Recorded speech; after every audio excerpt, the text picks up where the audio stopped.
Kingdom of Asante once ruled supreme in West Africa. It was a kingdom that became an empire. It played a pivotal role in commerce linking 3 continents, and it was built on slaves and gold. This is just a selection of the Asante crown jewels. It gives a real sense of the power and the sophistication of this kingdom. Africa's history isn't always revealed in written records. It's found instead in artifacts, culture, and the traditions of the people.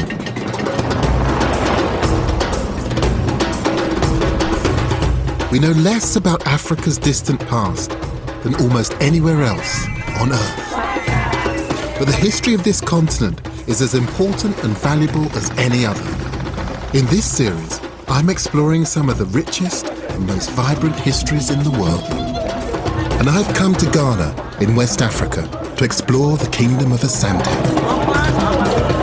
It's just one of the continent's many historic and often overlooked kingdoms. Asante was among the most impressive, and it was found deep in the tropical forest, which raises some questions. How did a sophisticated society emerge from some of the toughest conditions on the planet? How was the Asante Kingdom created, and what happened to it?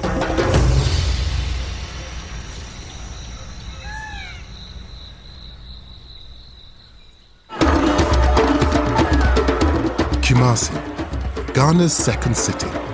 Today it's home to 1.5 million people. In the 18th and 19th centuries, Kumasi was the center of power of the Asante Kingdom. A British visitor named Thomas Bowditch came here in 1817. He wrote a remarkable account of the royal court he encountered. The king, his tributaries and captains were resplendent in the distance, surrounded by attendants of every description. At least 100 umbrellas or canopies, which could shelter 30 persons, were sprung up and down by the bearers with brilliant effect, being made of the most showy cloths and silks and crowned on top with crescents, pelicans, elephants, barrels and arms and swords of gold. Wow, it sounds quite something. Yes, and if there's a pictorial depiction of this scene in this book itself, so I could show that to you. And historian Mary Owusu is an expert in the Asante Kingdom. Here it is. Luckily, it's in color, you know. It's truly spectacular. Mm-hmm. And when one talks about kings and courts, you have a kind of certain idea of the extravagance and bright cloths and everything, and this fulfills all of that. And you can see, is this figure here, is that the Asante? That would be the Asante, the king. Yes. You see? And he has a lot more gold on him. And then the people. But that's also what power is about. It's about human beings, the number of people you control, as well as having the wealth to go with that control. It's a real display of power. And I guess that the most significant sign of that is just how much gold is in evidence, just everywhere. It's pretty obvious looking at these, Mary, that they're trying to send a message. The Asantini's right at the centre. The British who've come to visit, all of these different subjects, musicians. There's something you're seeing but not seeing properly. What aren't I seeing? See these people here? Yes. They're holding skulls, human skulls. Skulls of important individuals who have been overpowered to show how much control the king had. This illustration shows a wealthy state with an uncompromising grip on the kingdom. Fascinating though the account is, Bowditch only really got a snapshot of the Asante. And it doesn't reflect one of the most remarkable things about this kingdom, how it came into being in the first place. Asante emerged a little over 300 years ago in territory now occupied by the Republic of Ghana, in the heart of West Africa's forest zone.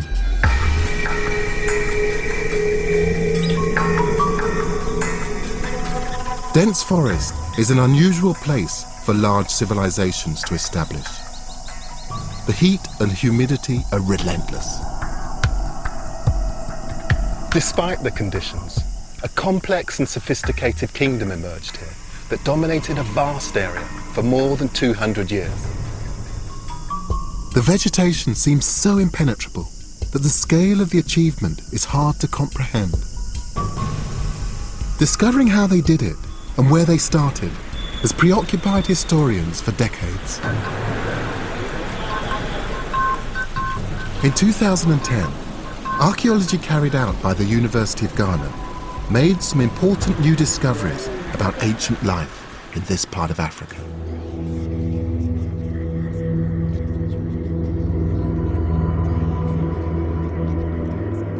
These are fire clay figurines we recovered from a site in northern Ghana, dating to the 9th and 10th centuries. Dr. Benjamin Kankpian and his colleagues found some 80 terracotta figures, perhaps 1,000 years old, in savannah north of the forest, depicting animals and humans. He believes they were part of a shrine. What this points to is a very complex culture. I mean, even if you look at these as depictions of the world that surrounded the people who made them, that you can see that they're wearing jewellery, body adornment. Exactly. That this is obviously a very, very complex culture. Yeah, for sure. As far as we know, one of the markers of civilized society are ritual complexity, possibly marked by these artistic figures, quality ones as well. The figurines indicate sophistication among the peoples who lived in this region of West Africa. But so far, archaeologists haven't proven any link between these objects and Asante.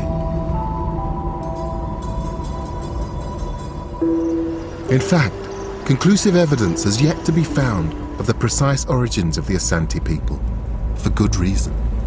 It's challenging for archaeologists looking for ancient sites in this thick vegetation that thrives in heat and humidity.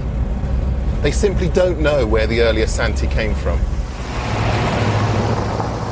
The forest has yet to give up the physical evidence that might reveal what happened many centuries ago.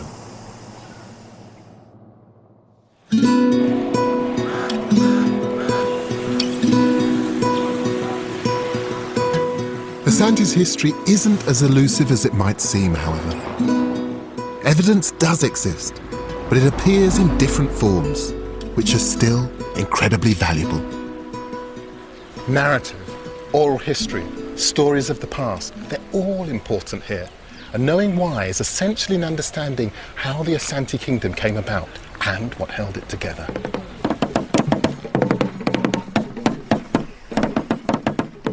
These people are heading to the most hallowed spot in Asante territory.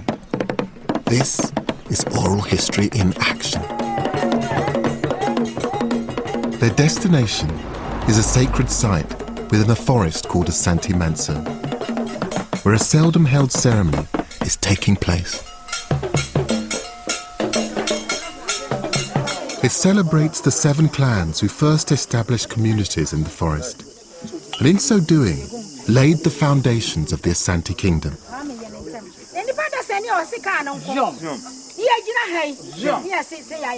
According to legend, they emerge from holes in the ground within the forest.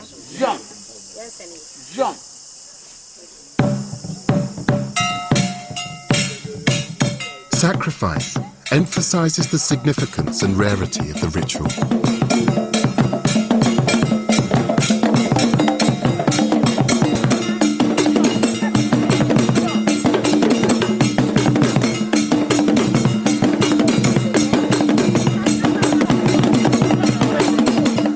I may find it uncomfortable viewing, but it's an important part of the ceremony celebrating the origin of the Asante people.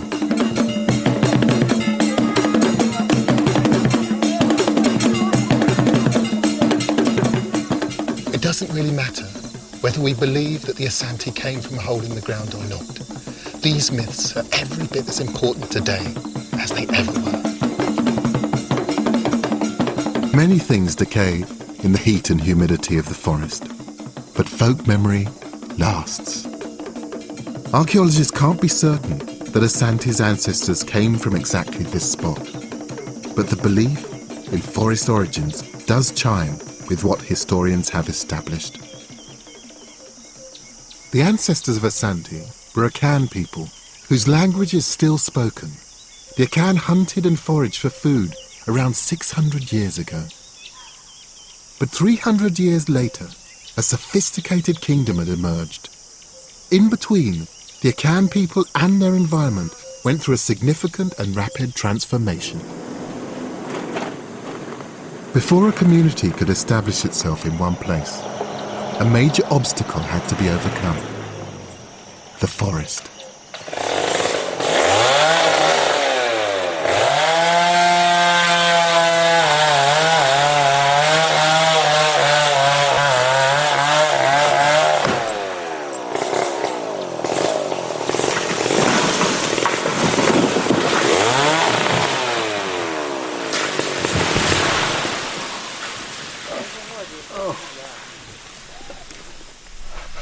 Just unbelievable.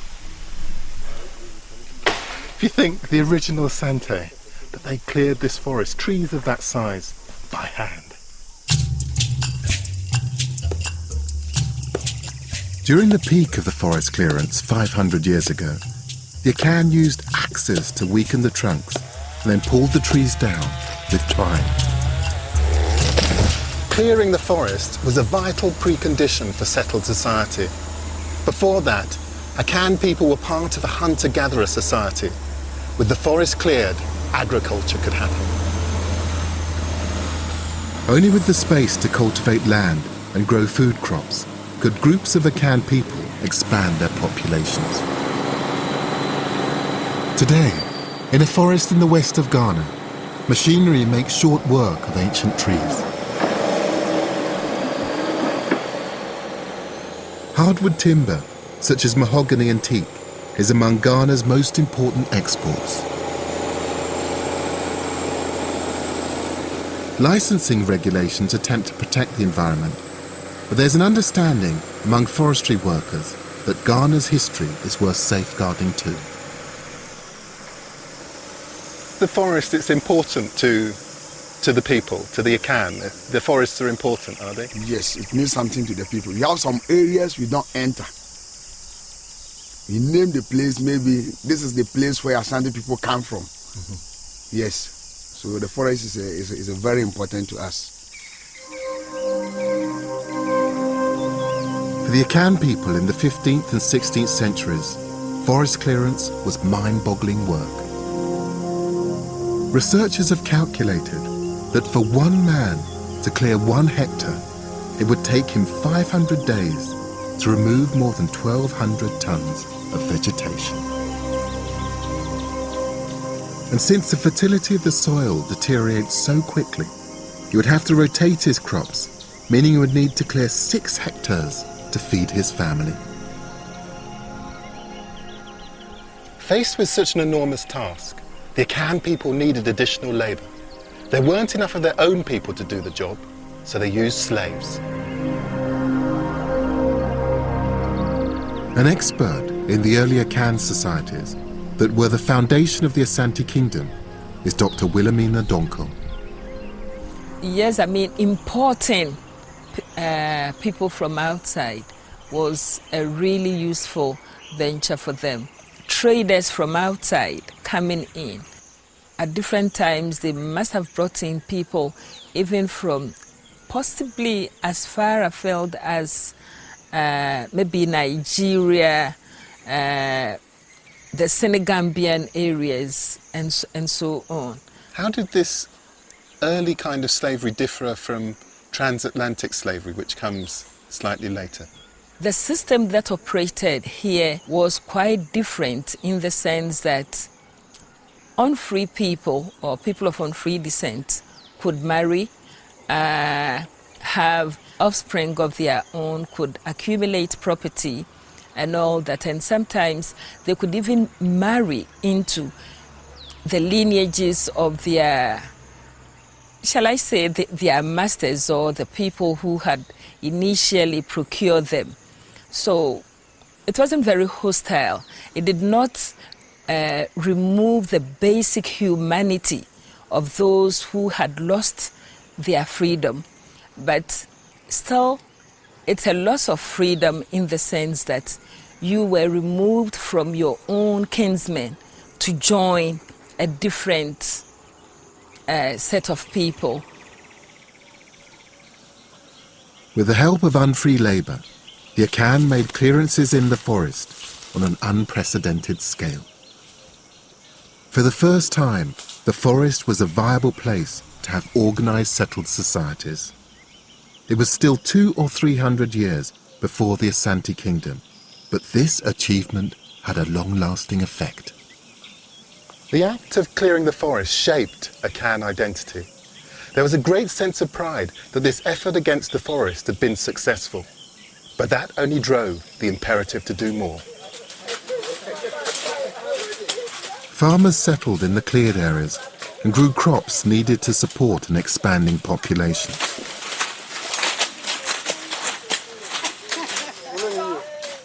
Today, cultivation still happens among the dense undergrowth.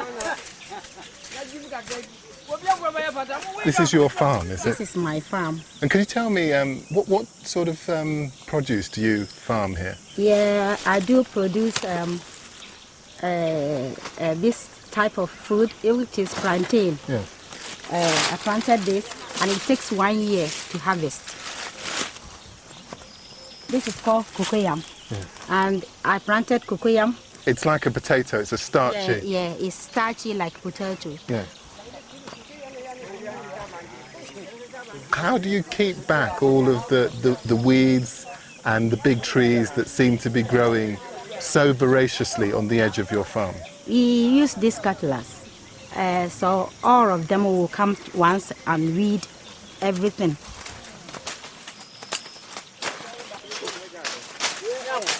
Having cleared space for agriculture, the ancestors of Asante were determined to make the most of it. The pursuit of abundance quickly became ingrained in the Akan psyche. The productiveness of the forest required a lot of hard work, much of it carried out by slaves. But none of that could have happened without a commodity that the Akan exchanged for slaves in the first place.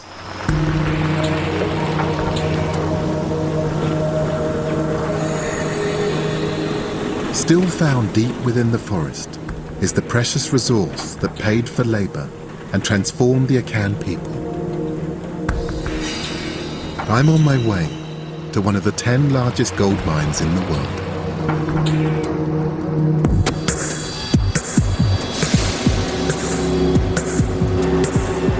This is the Obuasi gold mine.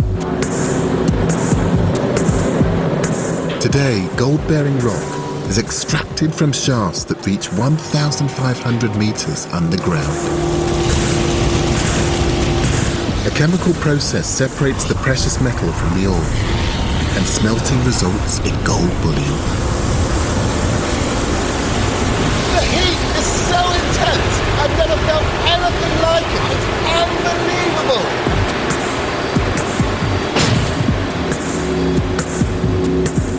Gold worth over £6 billion at today's prices has been extracted from here since the end of the 19th century. But it's been mined in this region for a lot longer than that. No one now knows when the Akan people discovered gold, but it is clear that they were mining it when they were clearing the forests in the 15th century. In those days, the gold was found much nearer the surface, and it was smelted by the Akan using Iron Age technology. The precious resource was critical to the transformation of the forest and to the foundations of the Asante Kingdom. And gold provided by the forest gave the people a significant place in a much wider economy. Akan gold found its way to North Africa and beyond via trans-Saharan trade routes, and gold paid for not just slaves, but textiles, brass, copper and salt. From the 1470s, Akan gold had a direct route to Europe via Portuguese merchants on the coast. In exchange for gold, they sold guns. A map made by a merchant in the 16th century shows who the Portuguese were dealing with. The most successful Akan were amassing power.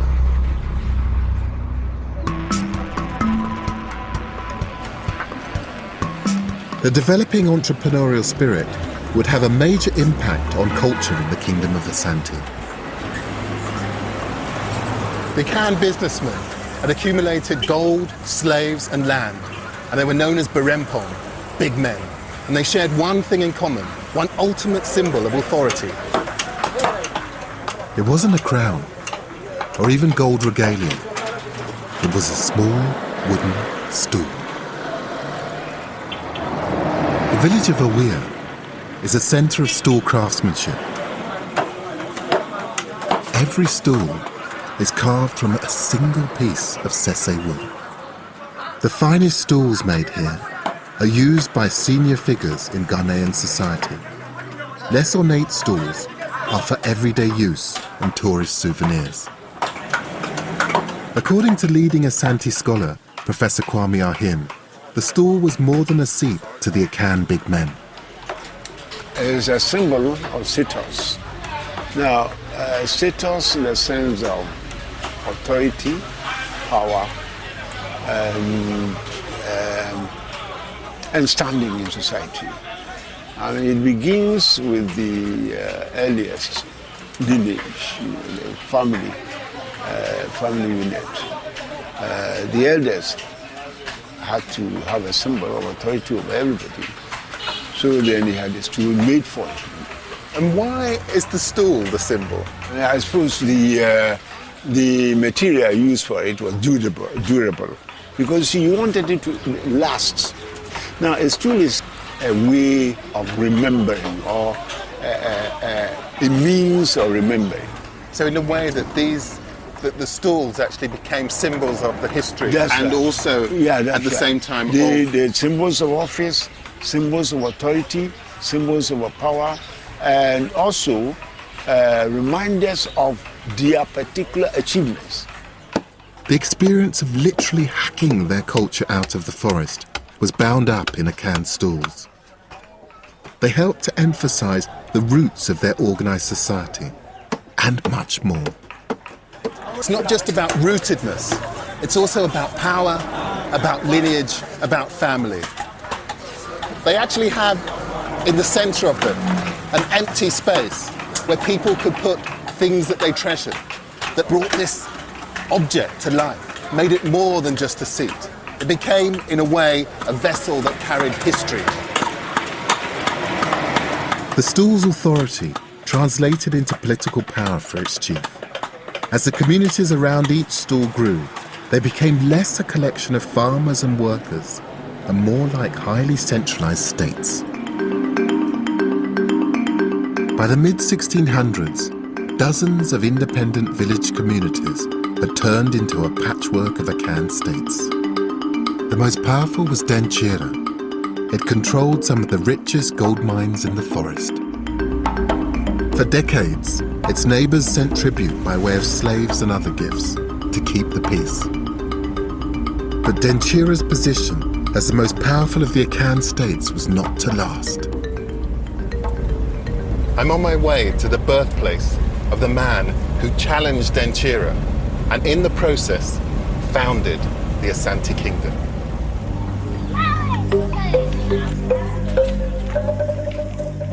Denchira's demands on its neighbors left it with few friends and many enemies. In 1701, an alliance of states defeated Denchira in battle. The leader of the alliance was Osai Tutu, the first Asantehene, or king of Asante. According to legend, the village of Aninam is where it all started. This is a beautiful place. I've been offered a guided tour by the chief of the nearby town. This place is particularly special, though, isn't it? The speciality came as a result of the birth of Osai Tutu, which happened here. So Osai Tutu was born here? Let us go to the house. Osei Tutu is thought to have been born sometime during the 1640s. There are very few certainties known about him, but I find it peculiar that there aren't even many artistic impressions of what he might have looked like. The chief is taking me to see one of the very few. And this is where the woman was always sitting down to take care of the child after washing the child. And this little shrine shows an infant Osei Tutu in his mother's arms. It doesn't give much of an idea of what the man was like. What kind of person was he? He was a mysterious man, a warrior, a builder, who was able to establish a kingdom. In fact, if we will not be blaspheming, he was our Christ, who gave us the freedom, gave us the art of kingship. And he managed to put us together. The sculpture's strikingly Western in its appearance, and I think the use of Christian iconography is deliberate. If Osei Tutu is to be remembered as a Messiah, it makes sense in this now very Christian country to remind people of Mary and Jesus. I was keen to see the place where, according to legend, Osei Tutu's mother gave birth. Those who are qualified to go there are going to go barefooted. It's in a wooded area, just outside the village. We shall go to the spot. I would love to. Yes. So that is a place. But as soon as we get to this point... I have to take my shoes off. Yeah, I'm not sure we shall go there. No. We have to take permission from... Unfortunately, the site is regarded as so sacred, not even the chief has the authority to cross its boundary. There's genuine reverence for the stories of the past, whether provable or not.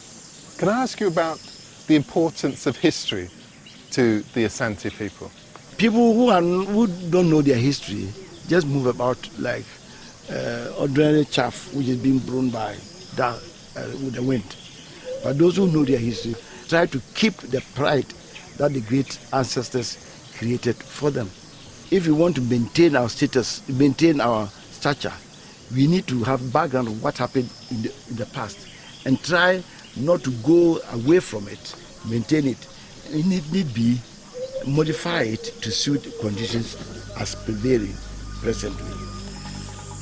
The notion of modifying history to suit the present is an intriguing idea, but not a new one. It's exactly what happened when the Asante Kingdom was created over 300 years ago, an event commemorated in its capital, Kumasi.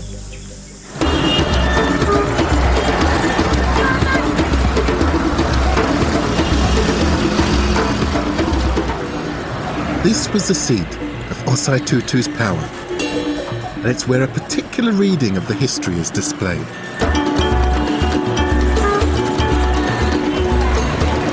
This modern statue commemorates the most significant and legendary moment in the creation of Asante. The figure isn't Osei Tutu, but his advisor, Akomfo Anoche. He's seen summoning a golden stool down from the heavens. According to folklore, the golden stool is the spirit of the Asante nation. When Akomfo Anoche summoned it from the sky, it settled gently on Osei Tutu's knees, anointing him the great leader of the Asante Kingdom. Akomfo Anoche was Merlin to Osei Tutu's King Arthur. Historians aren't even certain that he ever existed, but by promoting the myth, the Asante state deliberately mixed belief with fact. The golden stool gave Osei Tutu spiritual power to bolster the military leadership he'd already shown. The golden stool was displayed periodically to reinforce the legend. The rarity of its public appearances adds to its mystique. The faith in the stool's supernatural origins gave its owner authority and gave the Asante people a strong sense of belonging. Nothing lasts forever in the forest, even kings. But if the golden stool contained the spirit of the Asante nation, then the kingdom could last forever.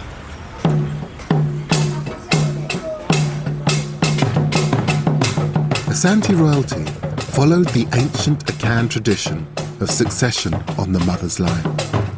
With the spiritual authority of the Golden Stool and with the help of European firearms, Osei Tutu and his successors embarked on campaigns of expansion. Drums were vital to the kingdom's ambitions. Long-distance communication meant Asante's imperialism could be fast and effective.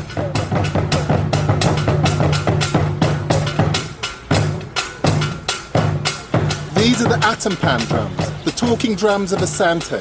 They're a means of communication, but perhaps not in the way you might imagine.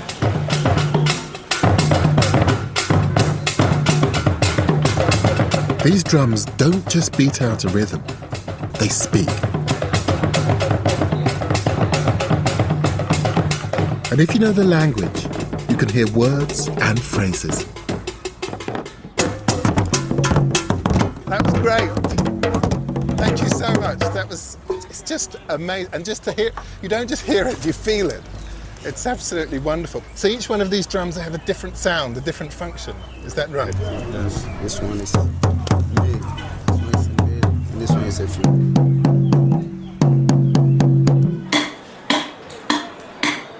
To get an idea of drum language, I've come to speak to drum maker James Achompong.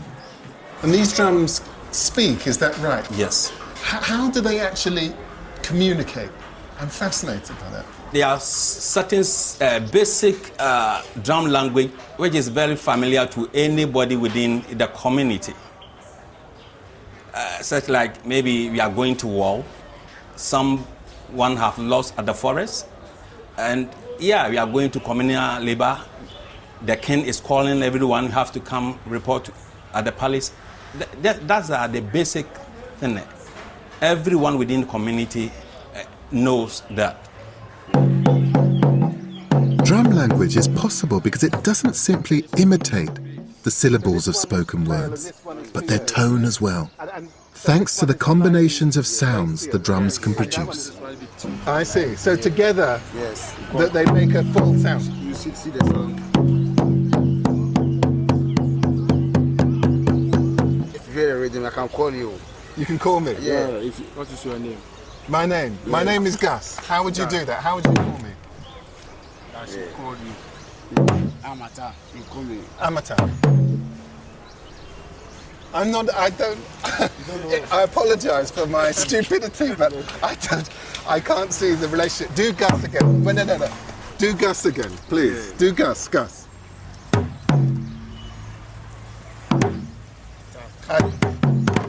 Say, Atakakra, come. Ata Junior, come. The talking drum in the olden days was the only means to communicate from a village to other village.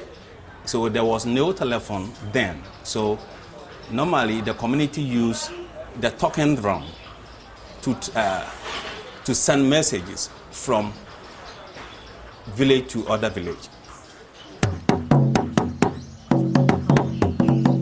You kill 1,000 will come. So that's the great Asante saying, isn't it? Yes. Asante Kotoko.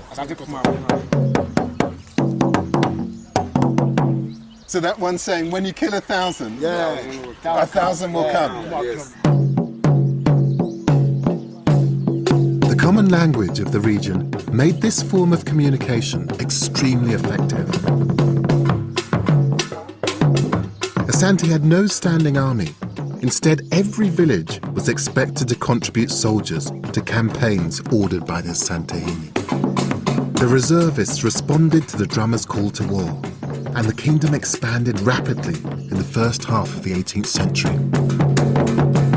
Asante soon dominated territory that stretched beyond the borders of modern Ghana. Previously independent states were coerced into a federation with power centralized in Kumasi. States were either forcibly conquered or submitted to Asante's power. They became provinces of the kingdom.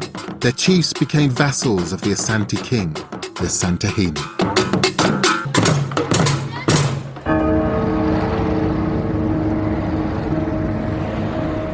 As the kingdom expanded, Asante grew rich from the proceeds of warfare.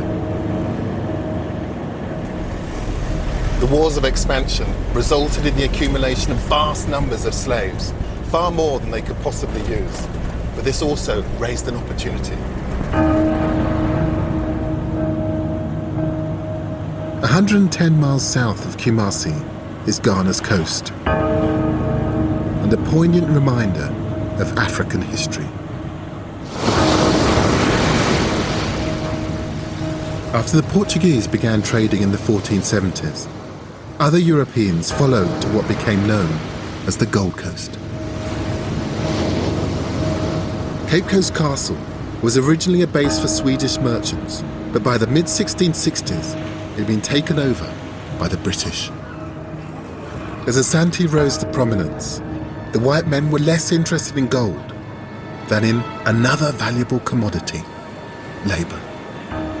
The Asante captured slaves in the interior and sold them to the British and other European powers. Gold had once connected the Akan to the economies of Europe. Now slavery entwined West Africa in a system that linked it to Europe and the Americas. More than 1 million Africans were sold off of this coast to a life of slavery in the New World. And they were captured and sold by their fellow Africans. The institution of slavery had been part of the economic normality of West Africa for hundreds of years. Selling slaves to Europeans for use in the Americas was a lucrative new business, not exclusive to the Asante, but used by them for their own advantage. Dr. Kwabena Adeboini is an expert on the Asante and the slave trade. After it had been established as a kingdom, for economic reasons and for other reasons, Asante began to expand beyond the boundaries of the core kingdom. And that is where the issue of acquiring slaves for sale came in. Under normal circumstances, when you are fighting, you kill your enemies. You see, but the slave trade had already emerged as an economic system. So as Asante was expanding, it was getting a lot of war captives. And constant warfare meant constant production of war captives. And once there was a market existing on the coast, logically and rationally, these had to be disposed, and that was going to make them rich. So it's a formidable model that they expand, they capture more people. Those people are then sold as slaves, which then feeds the economy, allows them to expand even more. Expand even more, acquire the instruments for the expansion, that is firearms. And can I ask you a very 21st century question? How did the Asante deal with the morality of slavery, of selling human beings? We, in the 21st century, look back and look at it from the moral perspective. But then, morality was not too important. It was business. It was business of the day. And the resources were organized, and invested in that business. So yes, in our time, it was immoral. It's a terrible kind of situation in our thinking and in our estimation. But at that time, I don't think morality was a factor at all. It didn't work. For many years in Africa and Europe, slavery was simply a means to an end. Just as their Akan ancestors had used unfree labor to make clearings in the forest, the Asante kings used the proceeds of slavery to create a powerful kingdom. But having created an empire of provinces, the Asantehinis all faced a major challenge: how to keep them together. The Asante kings recognized the value of a traditional culture of storytelling. They understood that the old ways of recording history could be made to work for them. In the heart of the historic kingdom is evidence to show how the Asante state deliberately created a sense of nationalism. Surrounding Kumasi, communities developed a range of skills and crafts. Places like this, Bonwiri, They may not have been big or powerful, but they played a crucial role in binding the kingdom of Asante together.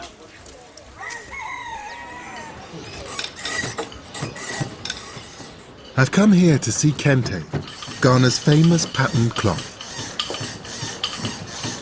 To many people, this is simply brightly coloured material used to make clothes. But there's a lot more to it than that. What's amazing about kente cloth is every single one of these patterns has a different meaning. And these are meanings that are used to weave the Asante community together. Even the textile itself is symbolic, made by joining individual strips of material. The word kente means whatever happens to it, it will not tear. And each pattern represents a proverb. We call this my heart desire. My heart's desire? Yeah, my heart desire. Isaac, one of the weavers of the workshop, is showing me how messages can be found in the material. Many of them reinforcing a single basic idea. We're better together than apart. The black is our color. This is family is unity. You know, the Asante people, the king said that we should unite together. He said that united we stand, divided we fall.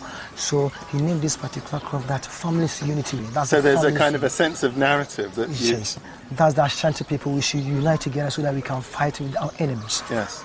Yeah. And is there a particular reason? Do the colours? Yes. They have particular meanings in particular configurations. The yellow. You see, Africa, we have gold. So the yellow color over here represents the gold that we have, that is natural resources. Yes, we have gold. And the black is our color. You see, yes. And then the green over here, that the forestry that we have a big forestry, yes. And then the blue is the sky. So all the colors also mean something. I see. I mean, I can understand how those tones, that they weave together a sense of community, but also, as you say, that each one of these, they represent something within the environment. It's wonderful. Kente, rich with symbolism, was promoted by the Asantehines. By wearing the cloth of Bomwire, the monarch recognized the contribution of Bomwire's craftsmen to the Asante Kingdom, while also advertising the kingdom's benefits. I know these objects, but only from a distance, really. But to see them up close, you can see why the Asantehene wanted to invest in them. He wanted them to be a metaphor for the Asante nation. And he chose alongside them drums, he chose gold, he chose a variety of different kinds of crafts that would bind the Asante together. The people were proud to see their traditions being used by the king. But the state's appropriation of local customs revealed how determined it was to shape the kingdom as it saw fit. The Asante nation wasn't just about weaving peoples together. Whilst there was consent, there was also control.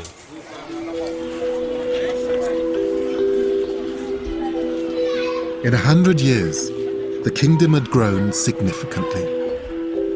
At its largest extent in the early 1800s, it included outlying provinces as far as 16 days' journey from Kumasi. Its population was over 2 million, 20 times more than South Africa in the same period. A kingdom of this size required careful government.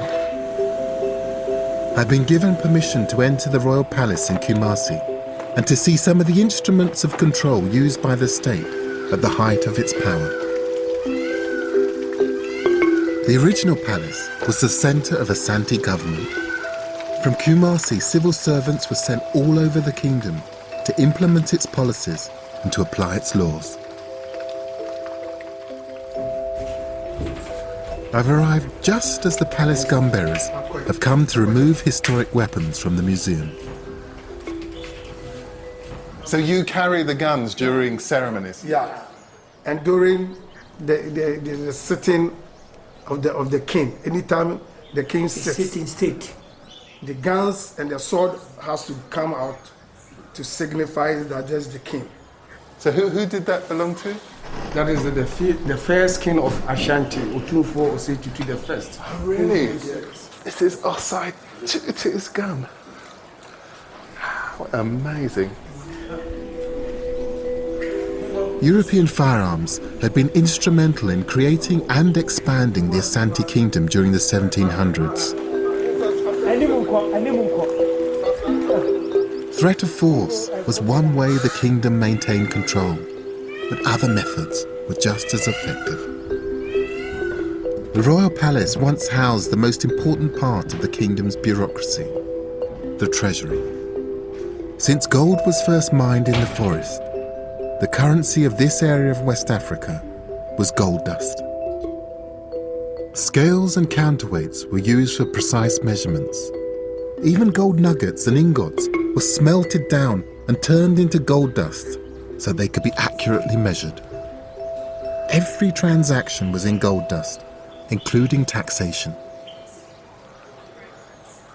Look at that exquisite little object, tiny little stool. It's actually a gold weight. You can imagine him weighing gold against something like this. It's an indication of just how important taxation and financial control actually was. And the treasury, it was a mechanism for administering all of the Asante bureaucracy.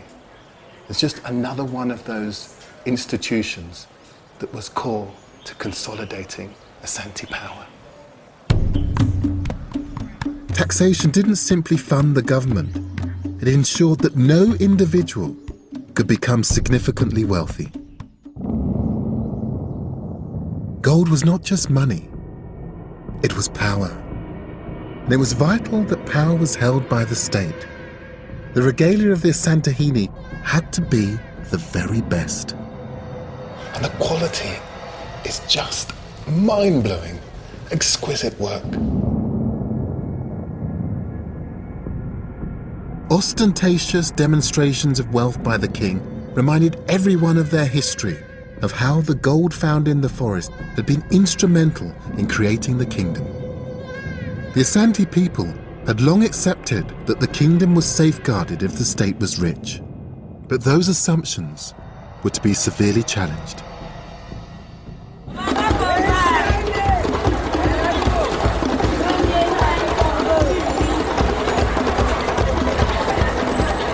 Asante had become wealthy and powerful, in part because of the trade in slaves with Europeans on the coast, a trade controlled by the state. But in 1807, the slave trade was abolished in the British Empire, with far-reaching consequences for the Asante. The economy shifted, and the state's control over it weakened. People began to trade in new things with the British on the coast and with traders from across the desert.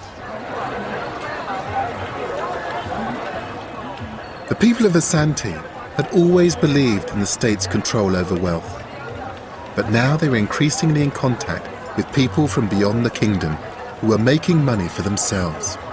Many abandoned Kumasi and migrated to the southern provinces for a piece of the action. Their ancestral entrepreneurial spirit reawakened. At the same time, the sudden drop in European demand for slaves meant that all goods had to be paid for in gold dust. It rapidly became scarce.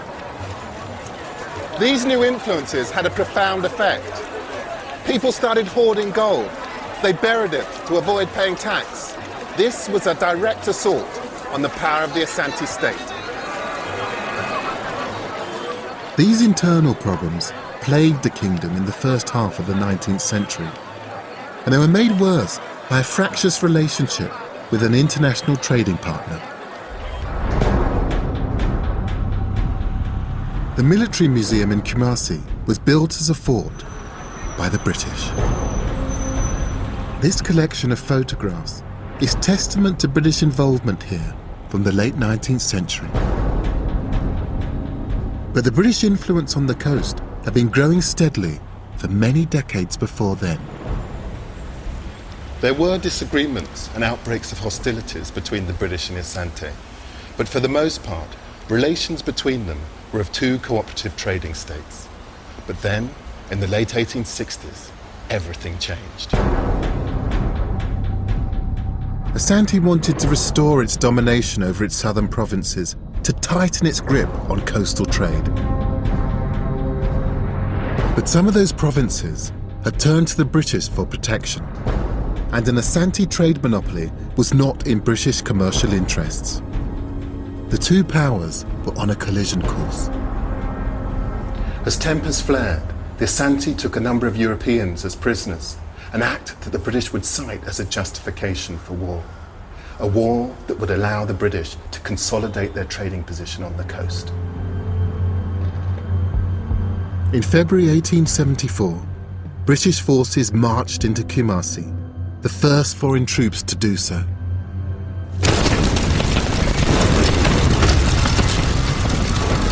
They burned it to the ground, then returned to their base on the coast.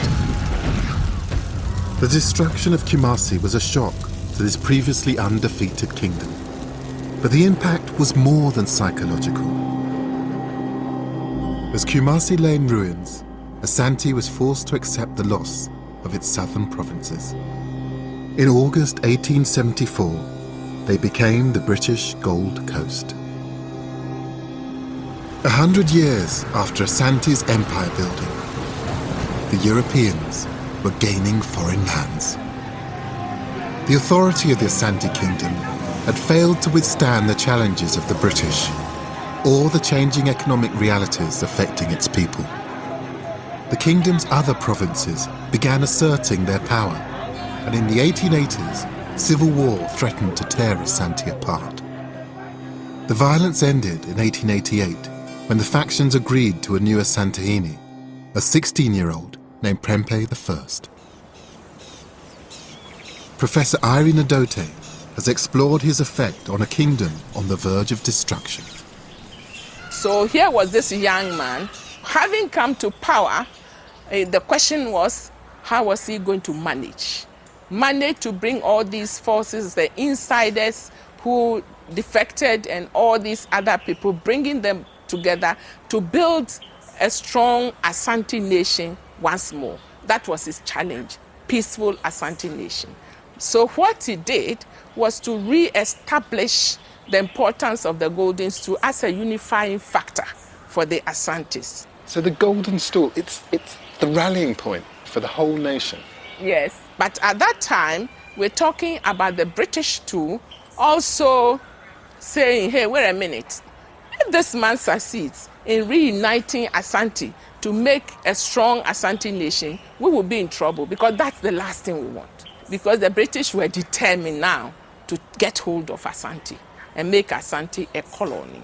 So the governor comes to Kumasi, and when he came to Kumasi, now he made demands on Prempeh I. I think by the time the British came to make their demands, he had decided that I'm not going to fight any more wars. Let me see if I can compromise. If I compromise, one, I will save my nation, my nation, and also probably I'll save myself. So that was the thing. But the British were so determined. So in spite of all that, they decided that, hey, we are taking you and your mother and some of the chiefs, and then send them to Sierra Leone for 3 years. And from there, send them to the Seychelles Island.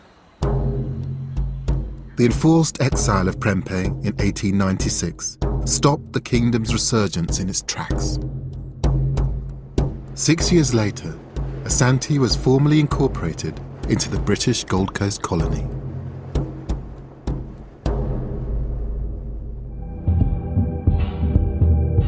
The Asante Kingdom had been the result of centuries of Akan state building in the forest. Asante's pivotal position in an international economy had brought it wealth and power. In the final years of the 19th century, weakness and instability had allowed Britain to add Asante to its African possessions. The Asante Kingdom was crushed. The British sought out the last symbols of independence to be destroyed, but something subtle survived.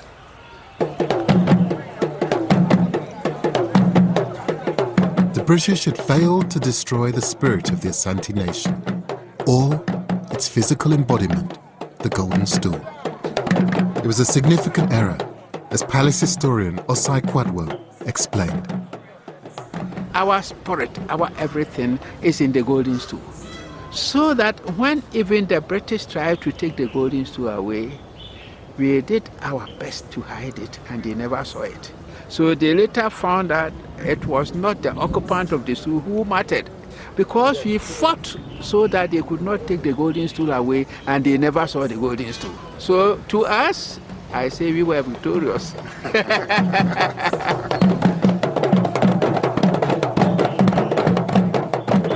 In 1924, Prempeh was allowed to return from exile. The golden stool reappeared at the royal palace. The kingdom was restored after Ghana gained independence in 1957, and Asante's traditional festivals were revived. The Akweside festivals held every 42 days. It remembers the ancestors and celebrates the history of the kingdom. The same things that were used to bind the kingdom together 300 years ago are everywhere. The gold that was once mined deep in the forest, the drums that beat out the proverbs of Asante, the kente cloth that carries the slogans of unity, all in stunning display. You understand why they chose gold? In this light with the kente, it just looks extraordinary. No. These symbols of power. No. And suddenly you understand them. They're just dazzling in this light. Provincial chiefs gather to pay homage to the current Asantehene, Osai Tutu II. He may not command an army or wield the power of his ancestors. There's no doubt about his importance to the Asante people. Just amazing to get this close to the king of Ashanti, wearing all of that gold, that kente, the story that we try to tell, alive and well in this man, the embodiment of our story. This is a celebration of history, but it's history with a purpose. We dwell upon our history to improve upon our future. That's why our history is very important for us. And so for the future, do you feel that the kingdom is in good health? Yes. One thing I see is that our people are proud to keep the culture. And we are Asantes because of our culture. The Asante state once used mythology and traditions to assert its origins, reinterpret history, and forge a kingdom. Now, these festivals use history to maintain Asante's identity and its people's sense of belonging within the Republic of Ghana. I came in search of a lost kingdom, but I found a kingdom which is very much alive, which still finds a coherence around those central core themes that were set up by Osai Tutu with the foundation of this empire. Gold, kente, drumming, the stool, they still work for the Asante people as much today as they ever did.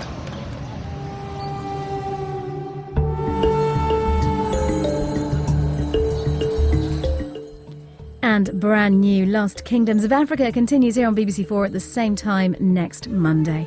Next tonight, though, back to the wall with Only Connect.